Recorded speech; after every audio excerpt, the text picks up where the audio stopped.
card from the President, Bobi Wine. The reason he could not be here, could not see you, but you are in his heart. He looks forward to seeing you in generations and generations. You are a very outstanding young man, very inspiring. You don't only inspire the young people, but even us, you inspire us. And we are proud to see you grow. He looks forward to meeting you one day, have a chat with him, and wishes you the best in his efforts. Yeah, God first, parents second, the rest everything will come your way. Yeah, you are the leader of the future. Be sure of that.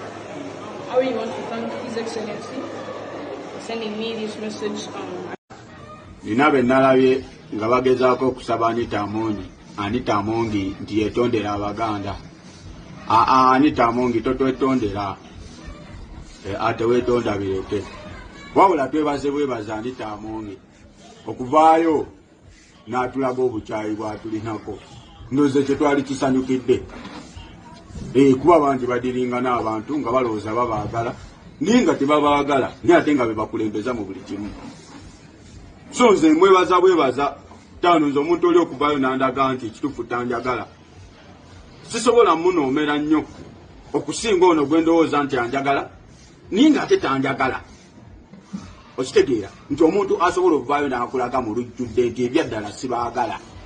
Oyo omanya ne bwogenda okwedifendinga, omanya ne butya ne bwogenda okwerwanako.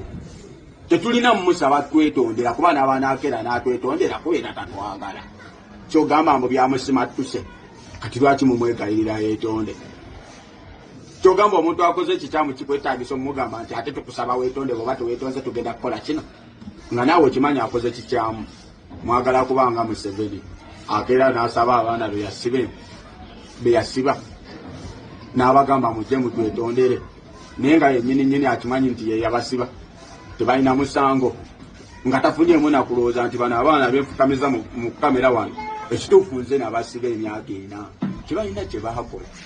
Ye bw'aba nga tafunyeemu n'ekyo nti tebeerabiranga nti yegwe yatusiba nina abateeka mu kamera yogera kino mutwetondere bwemumala okwetondera tubasonyiwe. Wabula n'atakomane ku ekyo n'agamba kale kati mumaze okwetonda mugambye n'oli nti ye yabasindikanga naye tugenda basibayo emyezi 3 abalala 4 kyokka ng'ate mumaze okwetonda kati olwo okwetonda kuba kukoze ngoledde omuntu omusiri emyaka 4 kale nawaaba yakola kyagenda kyukira mu myezi 3 gy'omusiri obeena. Yasi oyo omuntu aba mutemu aba mubi wabula bw'avangayo bw'atyo n'atwesoolerayo bw'atyo twebaze. Nze ttaano njagala nnyo omuntu andaga obubi bwanninako kuba tudiringana emibiri tetumanya biri ku mitima gy'abantu naye oli bwakeeranga n'ajjayo n'akulaga obukyayi bw'akulinako ng'abujje ku mutima gwe eri munda ng'asobola n'okikweka n'abeerawo ebbanga lyonna nga takulaze bukyayi obwo naye bwakeera n'abusitula n'abujja ku mutima gwe n'abukwolekeza mu maaso tokiyitanga kyakusaaga. Okitegeera kuba kiba kimutuddeko ebbanga ddene ng'ate asobola n'okitogerera mu lujjudde n'akulaga obukyayi. So nze omuntu ng'oyo sobola mutwala nga wakuzanyisa wabula mmanyi ekyakukola. Sisobola nakuteera ne mugamba nti gundi twetondere yabadde atamidde ng'alina mu paalamenti. Tetuddamu kumusaba kwetondera ng'Abaganda. Just njagala mumanyi nti naawe akukuta naye oyo bw'atyo bw'ali. Kuba eryo eggwanga bwe baalissa nti bo bakola ebintu ne bawunzika nga babitadde eno. Bwe baba nga be basosola bafuba nnyo okumatiza ensi eno nti mmwe musosola. Bwe baba nga be batemula bafuba nnyo okumatiza abantu bamatiza eggwanga lino nti ye mmwe mutemula. Kyova olaba lino eggwanga lye tulimu nga okubeera abantu okubeera abasirwe bakisasulira n'esseeta okukumira abantu mutamanya. Nze lumu nevumanga nnyo okulaga amagezi, saagala nnyo okulaga amagezi, nayagalanga nnyo okwefuula omusiru. Kuba bwe weefuula omusiru osobola okuyisaawo ebigendererwa byo bingi nnyo ne bituukirira nga tolaze magezi g'olina. Naye nagenda okizuula nti lino eggwanga wawo ne be basasula okufuula abantu abasiru. Ng'ekyo bakisasulira ng'era bakiteekamu ssente nnyingi okukumira abantu mbutamanya ne ngamba naye ate nange bwe naggiramu eyo sitayiro.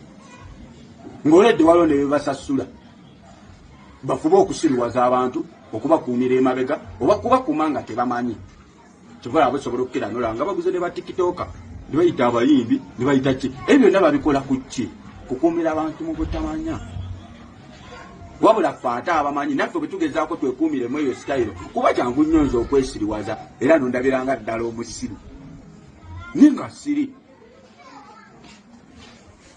oba okategedde abantu bangi asobola okwefuula omusiru era nomugaa 5 ogenda gizanya bwotyo ejja okugguka naye ate bwe twakizuula nti tulina ne be basasula ssente nga bo balina ate kusiriwaza kati ate nange bwe njigiramu eyo nti nina kwesiriwaza sigenda kulowoozesa n'abalala nti ffenna tulina kubeera awo so tesobola okubagamba kiri kimu mwana mumanye bwe nooba okukuta n'abo abaniga 5 weerimba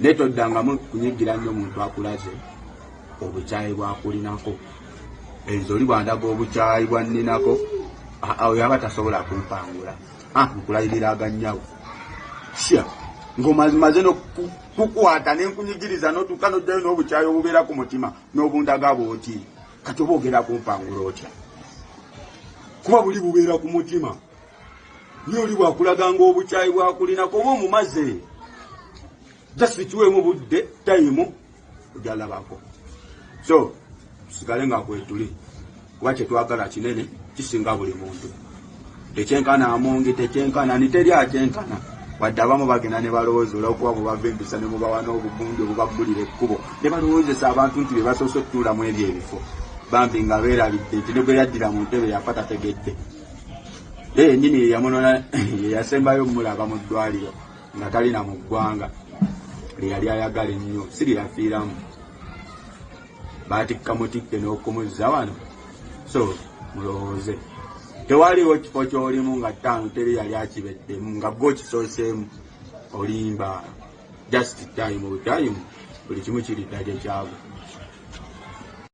mwebale nnyo mwenna abasobodde okugenda ne mulwanirako agi era olunaku lw'ejjo twalabye bannamawulire abasinga n'abantu ab'amaanyi nga bagezaako okufunira agi obwenkanya oluvannyuma lwa mukazi we okugezaako mumazaayo kuba nnaku zino omwana ensaawe baagissa naye ki kye nalabye mu ekyo bwe bukeera ng'omuntu yeetaaga obuyambi bwe bumuwe kuba nkakasa kumwe mwenna abagenze ku kkooti tewaliwo yabadde amanya agi wabula mwalabye nga yeetaagisa okufuna obwenkanya ne mugendayo mumuwe obwenkanya naye nga nsonga ze yalina nsonga ze na mukyala we tetumanyi na bye babala wabula ensonga zaabwe baziteereddeawo naye nga ffenna tuyita bizibu byebimu ng'ebyo lwaki kuleetedde emboozi eyo nga bwe wabadde tomanyi agi tulinayo ne bannayuganda abalala abali mu makomera nga bali ku mbeera bwetyo ng'era tusobola okukera ne tubalaba nga bali mitayimbwa bakaaba naye ng'eyabasiba tebalina musango wabula oluvannyuma lw'obbasiba ebbanga eddere muzeeyi Museveni n'abagamba mufukamire ate munneetondere mulina okunneetondera bwe mutanneetondera sigenda basonyiwa bambi ne bakkiriza ne beetonda naye nga abantu bannaffe nga n'ekkozi gye baliko si babbi tebalina gwe baafeze mwana naye bali ku mazima gye balwanirira nga bwe twasobodde ne tukeera mwana ne tugenda ne tulaba agi ku kkooti nalabye muyiikawo bangi ne benna badde sisuubira kubalabawo naye mwenna mwadduse nga mugenda okufuna obwenkanya bwa agi kumwani kyali wa agi nti tewali wabula yabadde yeetaaga obuyambi bwammwe ne bumumuwa nabali be tulwanirira naffe nga bwe mutulaba ne bwe tukambuwala ennyo mu maaso gammwe si baganda baffe mwana kiringa gwewe agi naffe twalaba abantu abeetaaga obuyambi bwaffe nga tulina obubawa so bwe tumanya nti omuntu atunyigiriza ffenna ng'atugjamu ne bannaffe n'abaliisa ku ssente atutemeetemeemu twawukane tuttiŋŋane kiki kye tulina okukola ngaaba nalabye eriri pazo ng'agezaako okumatiza kisekkawumalu kisekke ebyo byeyogera jangu obyogerere wano liri pazo tata w'abaana omuzannyo gw'ozannya munene naye ensi gy'olimu tulimu abagezi bangi umalu kisekka yagukuta ebyo kuba kiwakoze kijjirayo ddala ekifaananyi kye yabadde ayogerako nti okolera site kati godde otya mu kamera ng'ogezaako okumatiza abantu kisekka ebigambo ebyo komawo byogerere wano bw'oba osobola jangu obyogerere wano nkuwenya emmotoka yange kyogamba wano nze siriiwo giwenze sikola kyekimu nga kisekka kyakola kitegeza ofuba kumatiza abantu nti Uganda tetulina kwogera ku mazima kuba bwe twogera ku mazima waliwo abatuwamba waliwo n'abatutemula naawe okimanyi kyogamba kisekka tayagala mmotoka ne bw'abanga oli amutuusizako eyo levo titasobola namukkiriza mwana kudda mu nsi ye kulisiivinga nnuwa naye yali badde akolera ssente mmeka kyogamba yali badde tadda wano naye nga naawe mu bwongo obwo okimanyi wabula oyongera kuteeka mu bantu fiya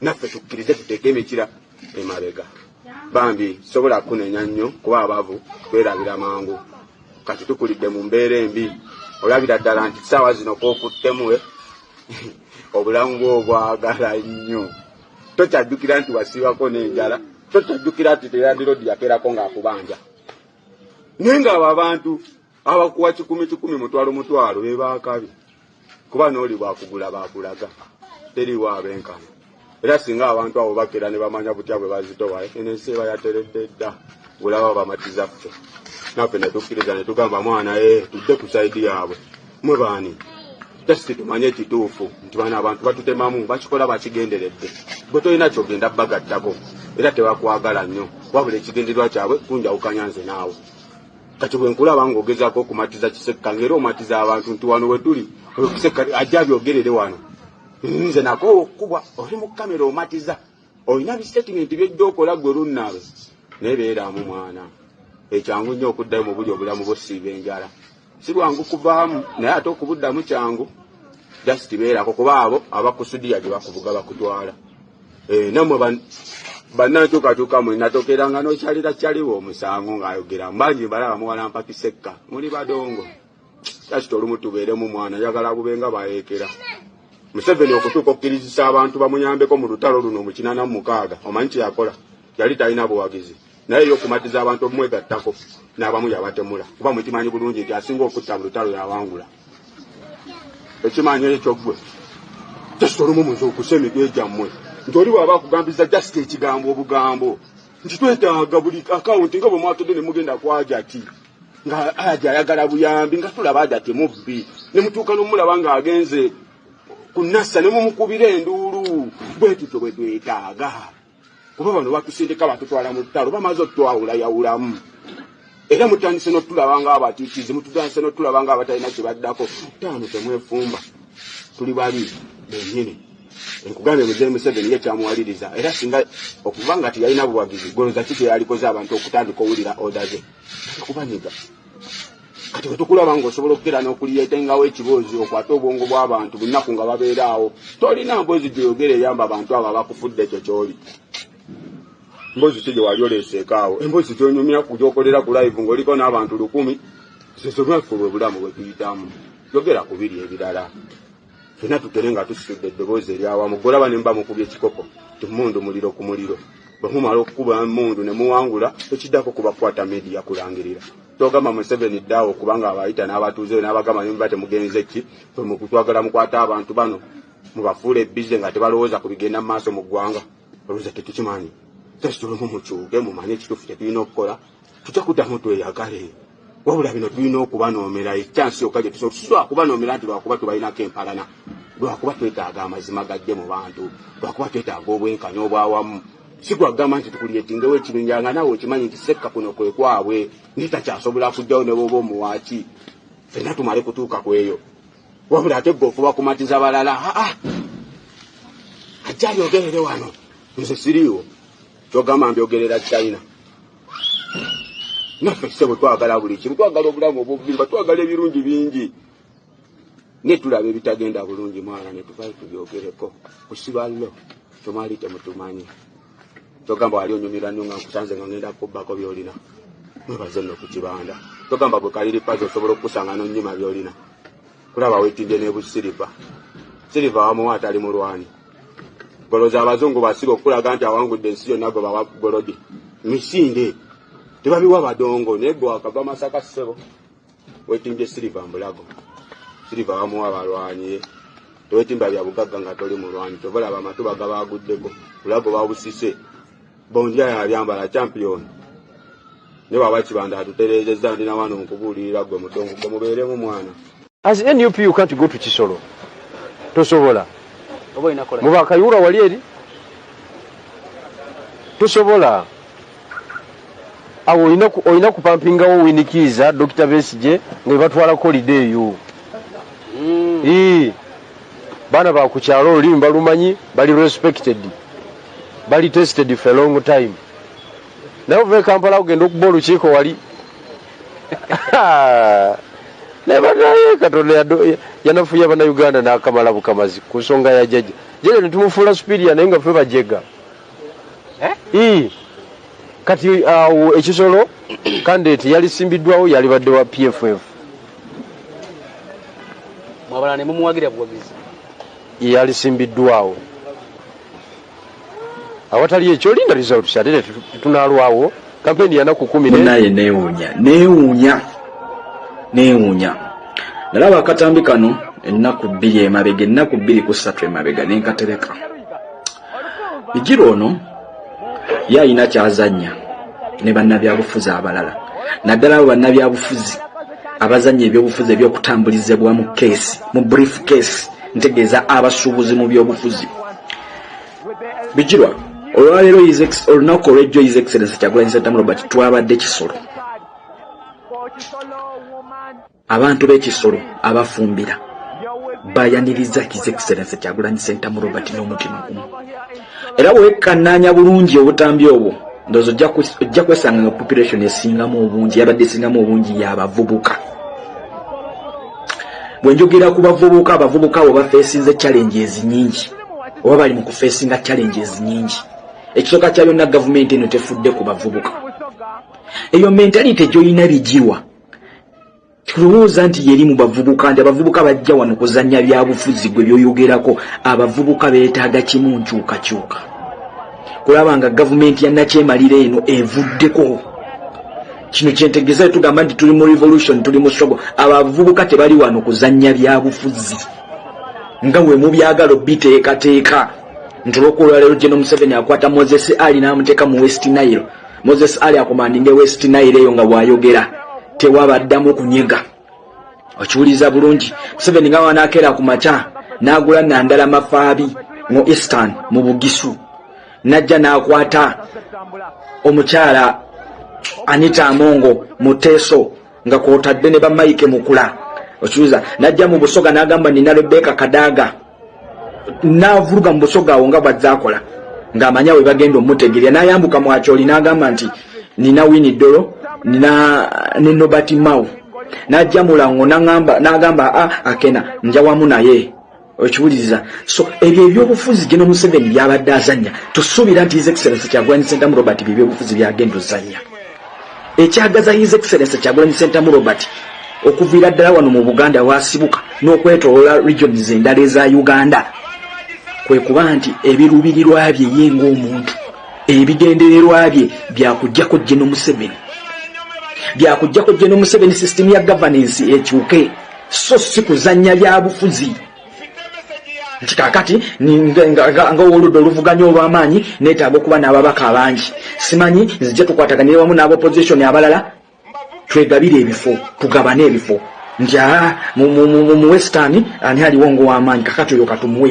ekitundu ekyo ajjeyo ababaka abali awo ebyo byobufuzi mwali mwagala okuzannya n'empuuga waliwo wennyini wenkugambira nti akakodyo ka PFF akakaze bano tebazze kujjako Nakyemalira bazze kwenyweza mu bifo nti Dolini Nyando akutte wano Lukwaga akutte wano Semujunganda akutte wano kakati gwe Bobi Wine kyeweetaaga kiri kimu ntebe ya ggwanga oyagala kujjako General Museveni kakati fe okuwagira fe tugenda kukuwagira n'ebino ebifo bitulekere tubisigaza Bijirwa bw'oba wali osuubira nti ogenda kubeera king maker mu Busoga muganda wange olwaleero n'ejjinja tokyalina kyogamba enkamu y'ewomwe tokyalina kyogamba Bijirwa njagala ogenda okuba olukuŋŋaana ku Kakindu Stadium nkiwugisa abavubuka ogenda kwogera nabo Bijirwa njagala okikole mu Busoga olwaleero abo b'okulembeza ab'otinkiza njagala obatwale Ekisolo bakuŋŋaanya abantu Bobi Wine bakuŋŋaanya obatwale regions endala zonna ez'eggwanga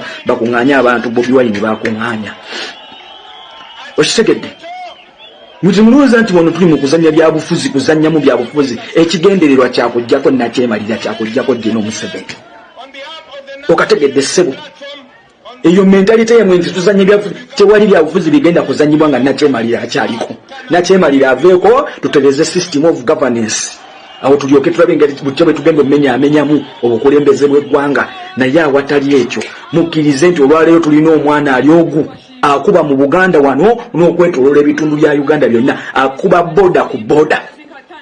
Ye His Excellency Kyagulanyi. Olwaleero singa tekuba kutogamu kalulu, oyo ekisolo yadde ali akalulu bulungi nnyo, nira tukimanya ayina apparatus ez'akalulu. Akategedde ssebo. So mwabazala wa Bobi Wine n'okumanyira His Excellency Kyagulanyi Ssentamu, mukkirize omusajja alirevu ndala nnyo. Temugenda kumutuuka yadde temujja mukongojja. Bino biro ya His Excellency Kyagulanyi Ssentamu Robert. Tiri mu muvubuka tayagala kumanya kasasiro wammwe nonsense zimanyi tuzanya lya bufuzi bibiri. Oyo nonsense ekikulu ekiriwo General Museveni kuvaako kujjako nakyemalira system of governance ekyuke, eggwanga likulemberwe live mu kufugibwa. Okugulu simanyi sikyasobola kukola bintu bye training scout okudduka bannafuyiza fe bagenda batunafuyako bitundu. Wemba nkolola omusayi nga nfuka omusayi kitegeeza ki? Abakulembeze abali mu bifo ebisobola okwogera bitulina okwogera. Aba human rights tebakoze kimala. We bajja eyo nze bagamba bajja kusemwalina ne musemwa. Bakyusa abasibe babajja eno ne babazza wala. Era kye bakola mu makomera. Tabaleeta wali basibe wali bubi. Aba Red Cross. Era nze bampa wa Red Cross. Namugamba sina kyengenda kwogera namwe. Nasira wongera kuyambibwa.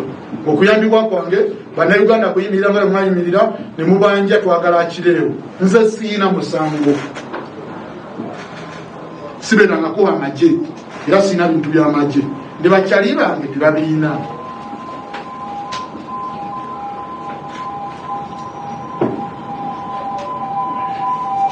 Kansowezo.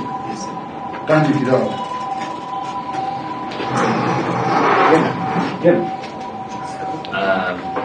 I want to thank my brother for being strong and being able to give us that audio. Sometimes we run short of words to describe these moments. But as you have all seen, you have all heard, the pain of the story. I don't think I can add everything. But I can tell the people behind these heinous crimes, these illegalities,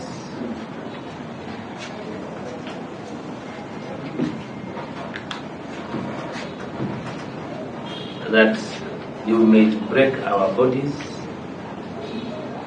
you may injure our mind and soul, but you will not shake the spirit of this revolution.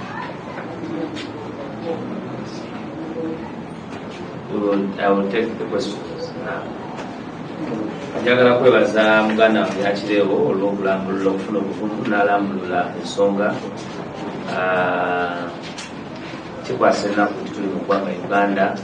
Ekisinga okukwasa ennaku nti olina n'okuwaayo obudde obunyonyola ebikolebwa, kubanga abantu abalala balowooza nti tuli mu kusaaga, naye nga nkakasa naye mbaba bannamawulire ababadde wano mulabe first hand pain gyetuyitamu nga bannaffe bawambiddwa, pain gyetuyitamu nga bannaffe, kubanga ebyokuba nti omuntu gwe bawambye tomumanyi tomuwulirangako, ebyokuba nti wabisomako busomi nga bwe twali twabisomako. Many of you are young people abali wano, pozi mama waffe nalusiba yayinza okuba yali yabirabako, naye okuba nti omuntu gw'omanyi gw'owangala naye bwebali mu kutuusaako obutule okulemaza obulamu bwonna olw'okuwagira omuntu, kuba kiri mu lwatu nti kati amagye go gavunaana abantu olw'obutawagira General Yoweri Kaguta Museveni. Ekyo kiba kikyamu era go tegaba magye.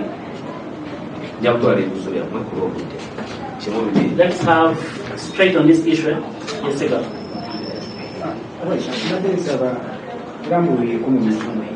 Okay. Another question? Okay, I will do that if you trust my English. Another question? I think that's No question, because I think it was exhaustive. It was quite exhaustive. So, Comrade Achileo here, his story is very clear. He was abducted on the 1st of August he drove from the offices here and descended to his home where he has been staying for some good time in Nansana. And earlier in the day, he had been called by one of the workers at the washing bay near his home at a parking lot. And he was informed that there were people on the border that were looking for where he was domiciled in Nansana. He did not speak to them, but he told those people to tell them that they will try to get him another day. For the last 4 months, the party has been receiving intelligence about Achileo, just like we receive intelligence about many of ourselves on the different criminalities that the state is orchestrating upon us. So we had intelligence that there was something criminal that was going to happen to Achileo. We had shared the notes, just like we know about Motive Kasaga and others. And on that fateful day, at around 8:30, as he was at that parking lot seated, he suspects that it was a Noah, brown in color, with men who descended on him, asked him whether he was the one, identified him with a photograph on the phone, and he complied. He later asked them that it would be important if he stays nearby, they should go, and he reports to his family that actually he had been picked by security personnel. After all, that is the protocol. The protocol of arrest is that you must be first given an opportunity to communicate with either your legal person or your family member. Or in places of where an arrest is being carried out outside the mandate of the police in the jurisdiction of where you stay, the persons arresting, the arresting officers, must come with members of the police force of that station and with clearance up to the chairman. But this was not the case. His plea to inform his people was answered by beatings, by torture, human torture, and he was hit, he was gun-battered on his left eye, leaving it in a very, very, very painful but also a very sorry state. He was handcuffed brutally as well, because you know when they are handcuffing, there is a system when they make it tighter. Once they make it tighter, it is extremely, very, very, very painful. It is one of the forms of torture, actually. Arresting a suspect and then taking them through that type of torture is done by such members of the military force. He was, they had socked him, he was put into a head sock, drove around town as he was being beaten, badly beaten. By the time he reached where he was being dumped, he did not know where he was being dumped, but he was, they had identified the head sock. And these head socks, according to him, they are not new. These are head socks that have numbers. Different prisoners have put on the same head socks. And there are those that have been classified that if you are supposed to put on number 3, number 4, that one is for people who will die automatically because of probably the chemicals, the extraordinary, sophisticated murdering styles that they have embedded in those masks. He was, all those days, he has been on handcuffs.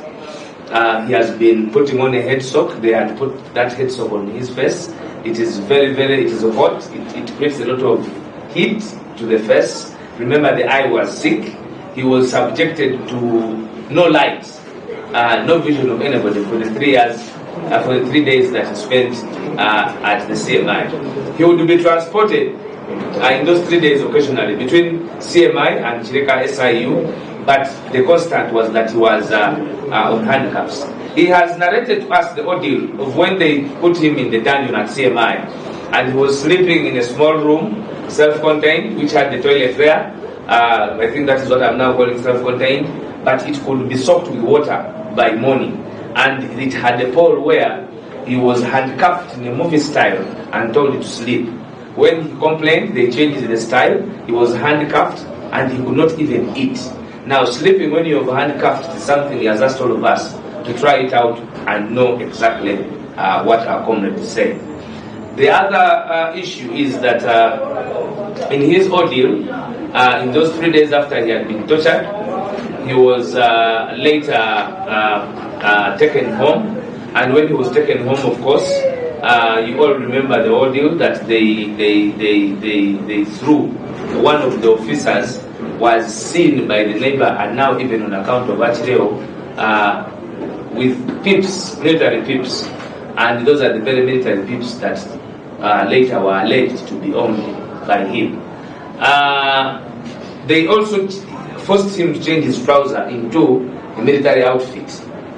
And by the time they were coming to do the search, the pain he was going through, the circumstances under which his life was at stake, the torture that his wife was put through when they were mounting the search, all gave them reason, him and the wife, to sign. After all, the world knew that whatever they were doing was an illegality, especially in the state.